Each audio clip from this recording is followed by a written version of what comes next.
হতাশ হবে না, কারণ তাকদির লেখা হয়ে গেছে, হতাশ হওয়ার কোনো কারণ নাই। একটা প্রবণতা আমরা সমাজে দেখছি আত্মহত্যার। ইয়াং জেনারেশনকে আমরা নসিহত করবো যে ভুলেও নিজের জীবনকে বিসর্জন দিতে যাবেন।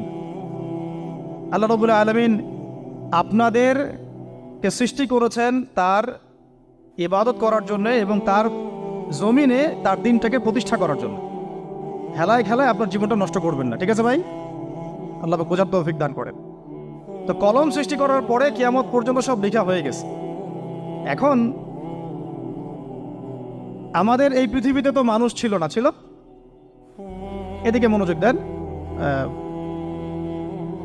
এই পৃথিবীতে কি আগে মানুষ ছিল? এই পৃথিবীতে আগে কি ছিল তাহলে বলেন? হ্যাঁ, মাশাআল্লাহ। এই পৃথিবীতে আগে কি ছিল? এখন ওরা নাই? সবার সাথেই কিন্তু একটা করে আছে। কমপক্ষে কয়টা করে? সবার সাথে কমপক্ষে একটা করে। আর কোন কোন জায়গা আছে যেখানে জিনের বড় বড় আখড়া আছে। পৃথিবীতে যে জায়গাগুলো থেকে ইসলাম বিরোধী অপতৎপরতাগুলো চলে, ওখানে জিনের আখড়া বেশি। আর কথা বুঝতে পারছেন? তো জিন জাতিকে আল্লাহ পাক ধ্বংস করে দিয়েছেন তাদের পাপের কারণে, আল্লাহ দ্রোহিতার কারণে, অবাধ্যতার কারণে। এখন আল্লাহ রাব্বুল আলামিন ইরাদা করলেন পৃথিবীতে আমাদেরকে সৃষ্টি করবেন, মানে মানুষকে সৃষ্টি করবেন। আল্লাহ পাক তার সমস্ত ফেরেশতাদেরকে একত্রিত করলেন। ঘটনাটা কিন্তু খুব ইন্টারেস্টিং। আমি জানি এখানে ওলামায়ে কেরামও আছেন, তবে আমি সবার জন্য প্রযোজ্য হয় এমন কথা বলারই চেষ্টা করছি, কারণ অনেকে হয়তো এগুলো নাও জানতে পারে। তো আল্লাহ পাকের ভাষায় আমি যদি বলি, আল্লাহ রাব্বুল আলামিন বলছেন, বা'দা আউযু বিল্লাহি মিনাশ শাইতানির রাজীম, ওয়াইয ক্বালা রাব্বুকা লিল মালাইকা ইন্নী জাইলুন ফিল আরদি খলিফা। হে নবী মুহাম্মদ সাল্লাল্লাহু আলাইহি ওয়াসাল্লাম, তুমি স্মরণ করো সেই সময়ের কথা যখন আল্লাহ তোমার রব সমস্ত ফেরেশতাদেরকে ডেকে বলেছিলেন যে ইন্নী জাইলুন ফিল আরদি খলিফা, আমি জমিনে মানে পৃথিবীতে আমার খলিফা পাঠাতে চাই। কি পাঠাতে চাই? আরো জোরে বলেন। আল্লাহ পাক বলেননি পৃথিবীতে মানুষ পাঠাতে চাই, পৃথিবীতে নতুন কোনো মাখলুক পাঠাতে চাই। আমাদেরকে আল্লাহ পাক সম্মানের শব্দে সম্মানিত করেছেন, বিশেষায়িত করেছেন। আমাদেরকে বলেছেন আমরা আল্লাহর খলিফা, আমরা আল্লাহর খলিফা। এখন আমরা আল্লাহর খলিফা, কিন্তু পৃথিবীতে মানুষ খিলাফা শব্দ সহ্য করতে পারে। হ্যাঁ, কি অদ্ভুত না? এটা কোরআনের কি শেষের দিকে আছে না প্রথম দিকে আছে? সূরা বাকারার একদম শুরুর থেকে 3, 4, 5টা পৃষ্ঠা উল্টালে দেখবেন এই একটা আছে। কোরআন তাহলে শুরু থেকে কখনো খুলেও দেখেনি সে ব্যক্তি। প্রমাণ হলো এটা, সে খুলেও দেখে নাই, অথবা দেখলেও সে এড়িয়ে গেছে। আল্লাহ পাক আমাদেরকে বললেন যে পৃথিবীতে আমি আমার খলিফা পাঠাতে চাই। তাহলে আদম আলাইহিস সালামকে আল্লাহ পাক মুহাব্বতের শব্দে, সম্মানের শব্দে বিশেষায়িত করলেন কি বলে? সুবহানাল্লাহ, সুবহানাল্লাহ। আর খলিফা কাকে বলে এটা আমি আপনাদেরকে বোঝাচ্ছি একটা দোয়া থেকে।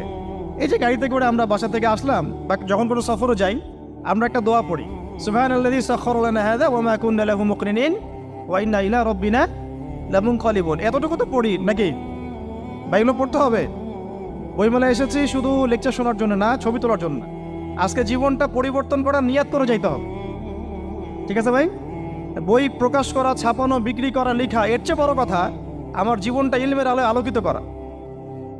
আমি বই লিখলাম ধরেন একটা, আমার মধ্যে সেই আমল নাই, লাভ নাই।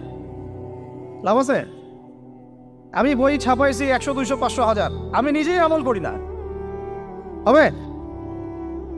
আগে আমল জরুরি। ইলমের সাথে আমলটা খুব বেশি জরুরি। আলেম তাকেই বলা হয় যে ইলম অনুযায়ী আমল করে। তাহলে আল্লাহ পাক বলেন, লিমা তাকুলুনা মা লা তাফআলুন, তোমরা এমন কথা কেন বলো যে আমল নিজেরাই করো না?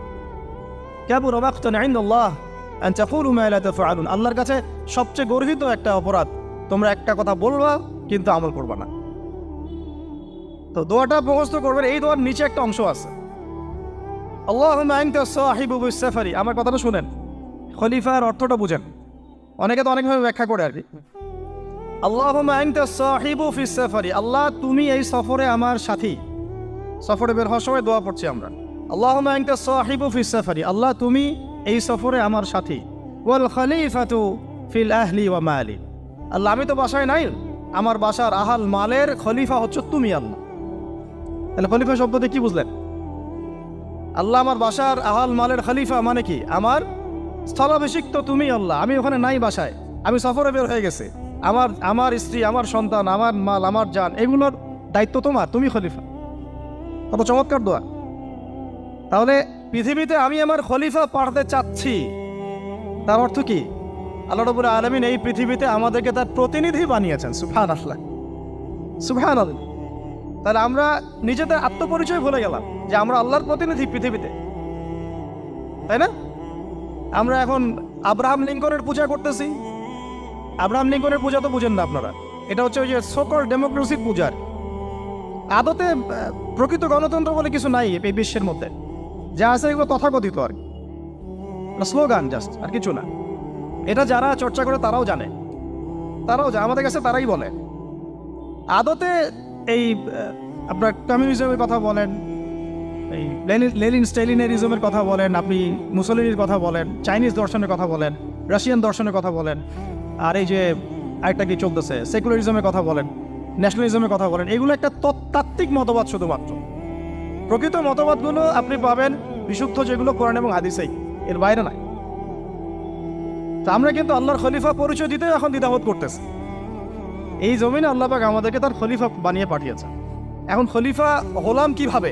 কিসের গুণে খলিফা হলাম? প্রশ্নটা এটা। আমাদের কি 10টা হাত, 10টা পা, বেশি শক্তি ফেরেশতাদের চাইতে, যে আমরা খলিফা হলাম কিসের ভিত্তিতে? আর কিভাবে হলাম এটা শোনেন। আল্লাহ পাক বলছেন, ওয়াল্লামা আদামাল আসমাআ কুল্লাহা। আল্লাহ বলছেন আমি আদমকে এই মহাবিশ্বের যত নাম আছে, নাউন্স, ইসম, সব শিক্ষা দিয়েছি। সুবহানাল্লাহ। এই মহাবিশ্বের যত নাম, এখানে ইসম শব্দের অর্থ কিন্তু জ্ঞান। ইসম মানে কি? এখানে জ্ঞান। মহাবিশ্বের যে জ্ঞানগুলো আছে, এই জ্ঞানগুলো আল্লাহ পাক আমাদের আদি পিতাকে শিক্ষা দিয়েছেন। আমাদের আদি পিতাকে আল্লাহ নিজে শিক্ষা দিয়েছেন। সৃষ্টিগতভাবে আমরা জ্ঞানী ছিলাম না, আল্লাহ পাক আমাদেরকে জ্ঞান শিক্ষা দিয়েছেন। আমরা ফিলোসফির বইগুলো খুললে দেখবেন ওখানে বুদ্ধিবাদ নামে একটা মতবাদ আছে। মানে তারা বলে যে মানুষ সৃষ্টিগতভাবেই একজন বুদ্ধিদীপ্ত প্রাণী। এটা ভুল কনসেপ্ট। সৃষ্টিগতভাবে আমাদের মধ্যে জ্ঞান ছিল না, আল্লাহ পাক আমাদেরকে জ্ঞান শিক্ষা দিয়েছেন। কথা বুঝতে পারছেন?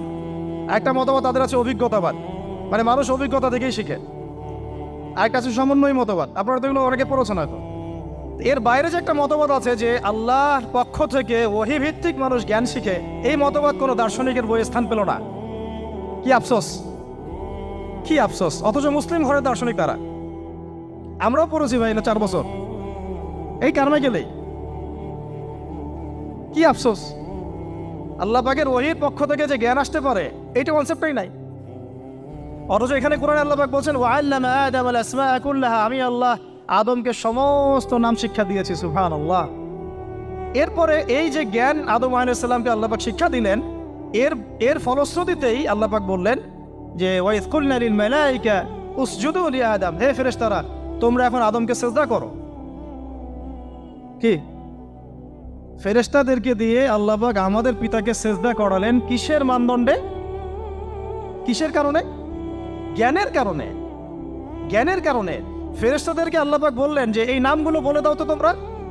তারা বলতে পারলো না। তারা বললো লা ইলম আল্লাহুম্মা লা ইলমা লানা ইল্লা মা আল্লামতানা। আল্লাহ আমাদের তো সেই জ্ঞান নাই, শুধু ওইটুকু জ্ঞান আছে যা আপনি আমাদেরকে শিখিয়েছেন। তখন আল্লাহ পাক বলেছিলেন যে আমি যা জানি তোমরা তো জানো না। আমি কি বলি নাই যে আমি আসমান জমিনের গায়েবের সব খবর জানি? তখন আল্লাহ বললেন যে তোমরা সবাই সিজদা করো আদমকে।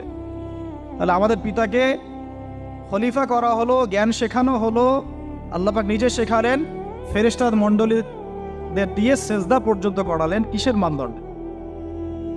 আরো আসতে বলেন, জ্ঞানের মানদণ্ডে। এখন যদি আমরা একটু প্রশ্ন ছুড়ে দেই নিজ নিজ বিবেকে, আমরা কি সেই ওহীর 10টা সূরাও শিখেছি? 10টা পারা কি পড়া হয়েছে কখনো? 10টা সূরারও কি অর্থ জানি? অনেকে তো 10টা আয়াতের অর্থ জানি না। আমরা কি সেই ওহীর 10টা হাদিস শিখেছি? তাহলে আমরা কোথায় সম্মান খুঁজতেছি? পশ্চিমাদের কাছে? বলেন।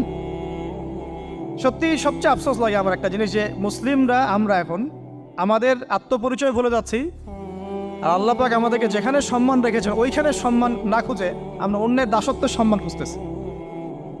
আল্লাহ আমাদেরকে বোঝার তৌফিক দান করে। এটা অজ্ঞতার কারণে হচ্ছে। আমাদের কাজ তাদেরকে সচেতন করা বা তাদেরকে মেসেজ পৌঁছে দেয়া। আমরা উগ্র পন্থা অবলম্বন করব, আমরা হিকমার সাথে